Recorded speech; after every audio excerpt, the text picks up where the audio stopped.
математика сабағы.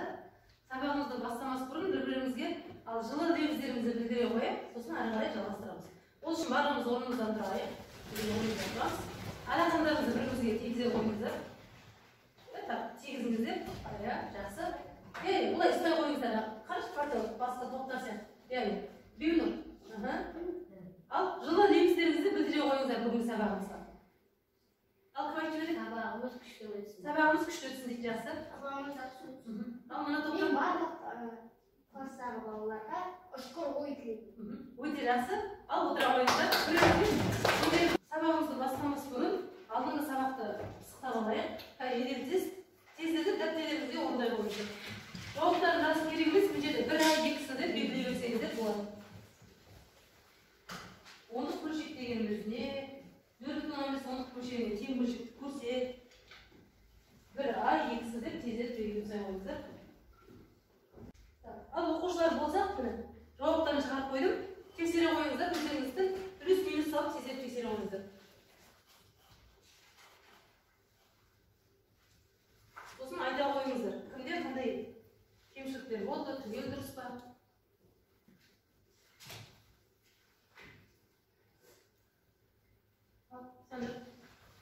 Менде барлығы түгел дұрыс. Өте жақсы. Жарайсың. Бұл тестінде барлығы жауап дұрыс. Барлығы дұрыс болды. Арай, өте жақсы. Ұлан? Менде де бәрі дұрыс болды. Барлығы дұрыс болды. Тамаша. Құлдаққа отыр.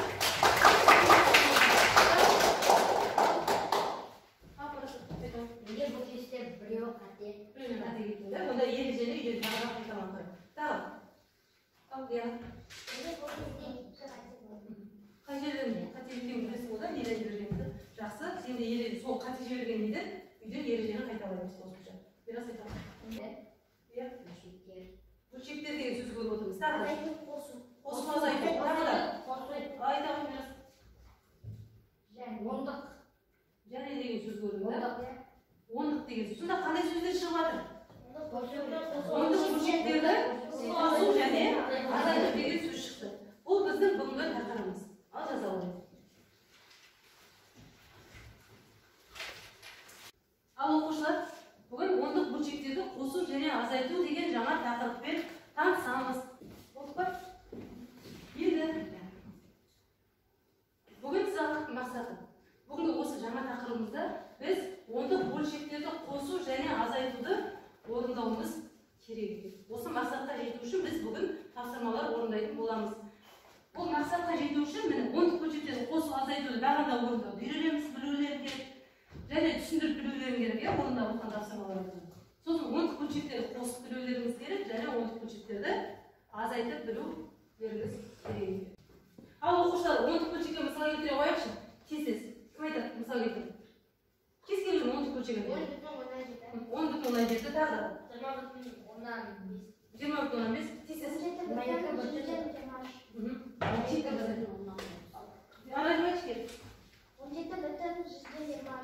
17,120. Қосайық тағы да. Кім айтып жібереді? 27,9. Ал енді осы екі санды қосайық. Енді осы ондық бөлшектерді қосайық. Мына ондық бөлшектерді қосу үшін үтірден кейінгі цифрларды теңестіріп аламыз. Онда үтірдегі неше сан? 2.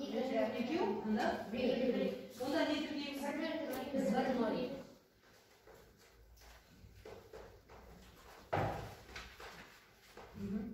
Сосын ары қарай ондық бөлшекке жай бөлшекке айналдыра қойып. Жай бөлшек түрінде қалай болады? Сол араласқан, дұрыс, араласқан түрін айтып отырсыздар, сол жай бөлшекке айналдырыңыздар. Жай бөлшек түрі. 100-ден 20-ға 100, 20-ға 100. Қосамыз, екінші ондық бөлшекті жай бөлшекке келтіреміз.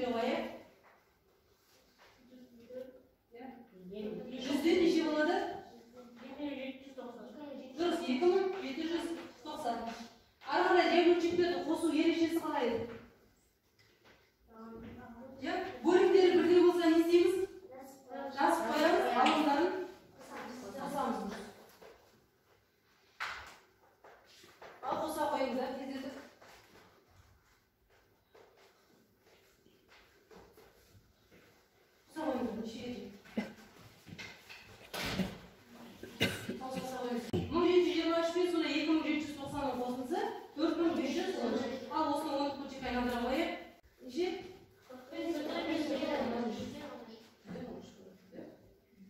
Жаңағыдай кідіріп қап. Міне көрдіңіздер ғой, жай бөлшек бұрынғы өткен жай бөлшектерді қосу ерекшесін өткенде енді осыны бірден баған түрінде қосуға да болады. Мысалы 17,123-ті натурал сандарды қосқандағыдай қосамыз.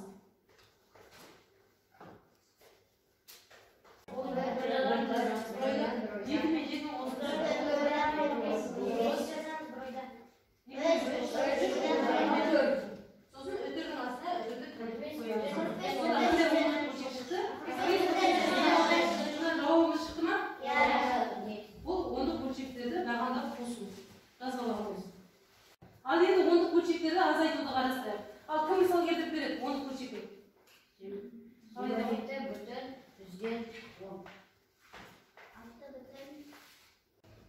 Ал оқушылар бүгінгі қосу мен азайтудың ережелерін үйрендік.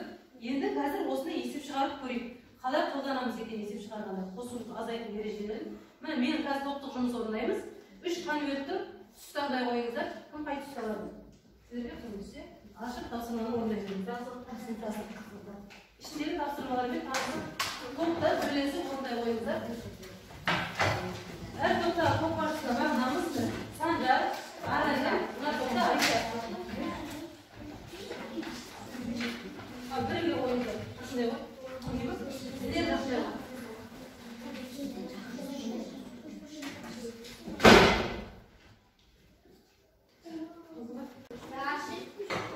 Оқушылар тапсырмалармен таныстыңыздар ма? Енді әрқайсысын бірлесіп топтарыңызда талқылап, дәптерлеріңізге орындай қойыңыздар. Дәптерлеріңізге орындаңыздар. Көпке қандай тапсырма? Сіздерге мәтінесіп, мәтінмен жұмыс, астында дискрипторы тұр. Осы дискрипторды орындау арқылы біз кішкене бастапқа жеткіземіз. Дискрипторды жаңа отырыңыздар астындағы сіздерге 10 бөлшектерді қосып, жаңандап орындап бере қойыңыздар. Ақылдасыңыздар. Сіздерге қосудың қасиеттерін берілген есептер, ал тиімді тәсілмен тауып бере қойыңыздар.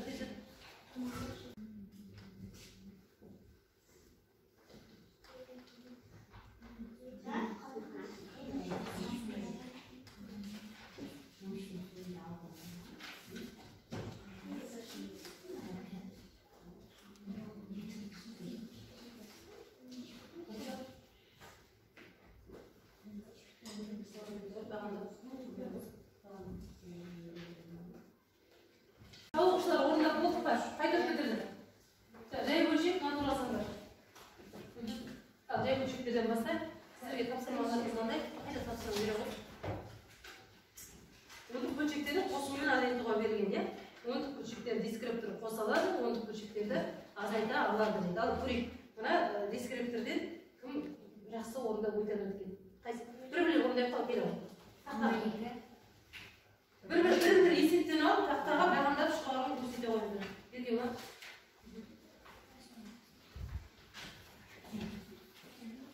Тағы да бір оқушы шыға берейік келесі жағына. Кім шығады? Келе қолам. Екі назар сағын. Назар дейміз ағын.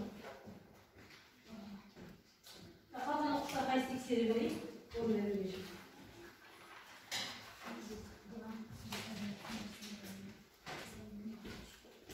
Жауабы 8,5. Осындығын мәні 88,100. Ondan mı? Otur abi.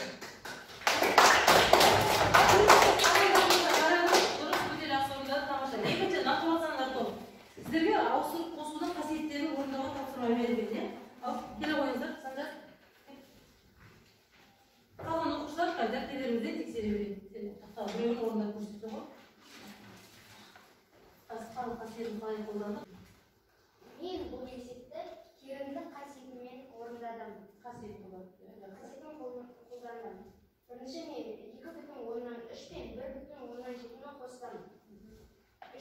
3 пен 7-ні бұл жерде өтірдерді астына саламыз. Ал оқушылар тапсырманы түгел орындап болды. Ал топтар бір-бірлеріңізді бағалай қояды. Алдарыңызға 3 сан берген болатын, 5 балл 3 балдық бөліп алып дайындап қойдым.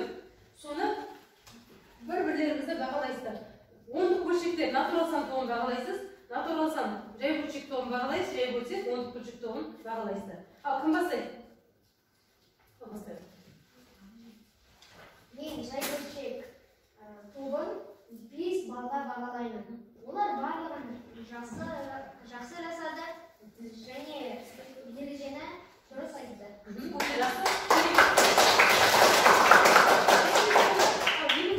Жай бөлшек тобы, ондық бөлшекті бағалай қойыңыздар. Ондық бөлшек тобын 4 бала бағалаймын. Өйткені қараң кейде қателіктер болды. Оқушылар міне топтық жұмысты аяқтадық. Енді сіздерге осы сабағымызды бекіту үшін тізбектеп қосумен азайтуға тапсырма беремін. Барлығыңызға. Атпырауқты білесіздер ме? Барлығыңызға. Шып көрдіңіздер ме? Осыны әр топқа беремін. Мына тапсырмаларды орындай отырып, атпырауды тапсыруымыз керек. Кірсе беріңіздер.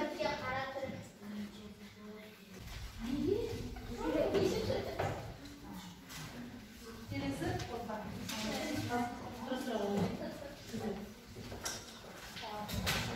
Степелер белі қойын, оқушылар далға қойыңыздар.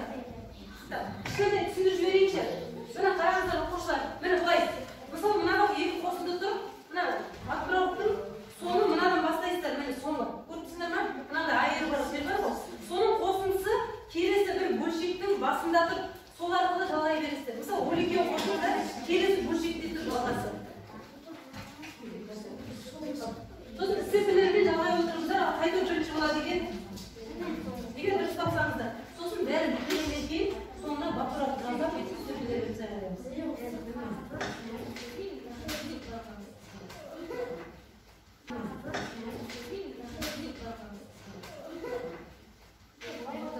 Ал бізден жіберейін оқушылар.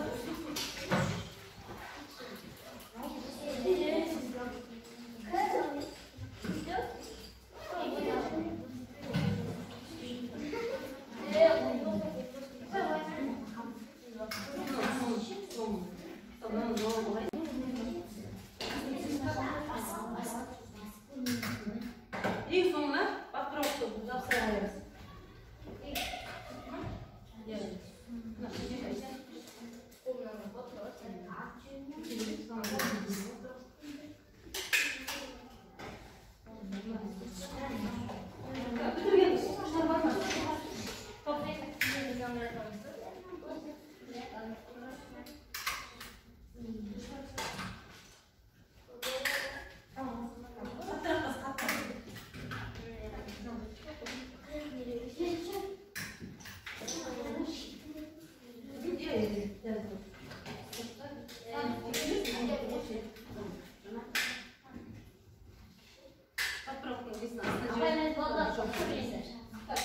Ондық бөлшектер ондық дейді, алып келе қой одан.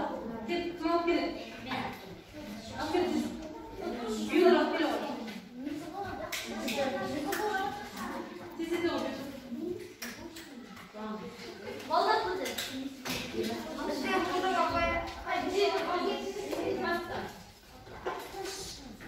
Бірінші топтың бақырауы бітті. Амай бізде ол. Қай жөнек ал. Кім дайын? Ал мына топ келе қойыңыздар. Дайын болды. 3,46 мен 0,15 қосындысы 3,196-ға тең.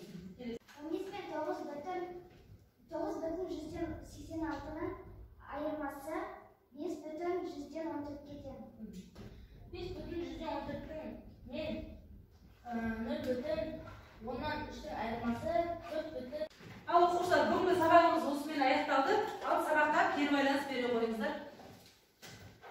Жаза қойыңыздар. Бүгін алған әсерлеріңіз қандай? Қиындық келтірген жерлер бар ма? Қай әдіс қызықты болды? Топтық жұмыс ұнады ма? Тез маған жаза қойыңыздар. Тезде жазып, нысана әдісі арқылы мен кері байланыс бере қойыңыздар.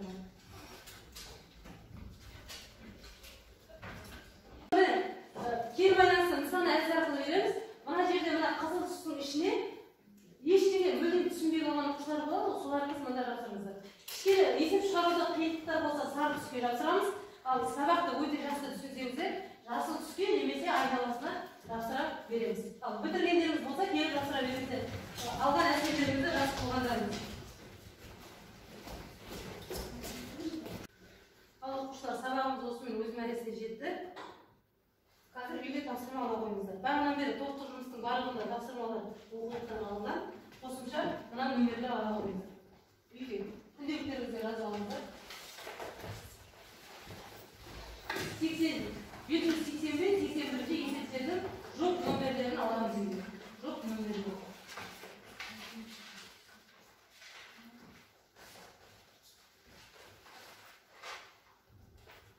Мынада нөмірі 2-ші есепте аламыз.